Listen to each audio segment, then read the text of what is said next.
अरे अरे गिळिले हो संसारे काहीतरी राका खरे.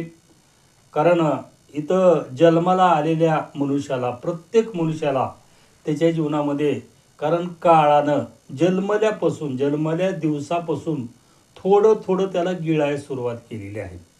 पण हे काळ आपल्याला गिळत आहे याचंही भान आपल्या जीवनामध्ये नाही. आपलं 40, 50, 60 वर्ष झालं तरी काळानं गिळल्यालं इथं मनुष्याला त्याचं भान नाही. कारण जसं एक साप बिंडकुळीला गिळतो आणि ते गिळत असताना तिचं फक्त मुंडकं शिल्लक राहतं आणि ते मुंडकं शिल्लक राहिलेलं असताना ती बिंडकुळी काय करते, इकडे पाहते. ते फुलपाखरू तिला समजावून सांगतं की साप तुला गिळून आलेला आहे, त्याच्यामधून बाहेर निघ.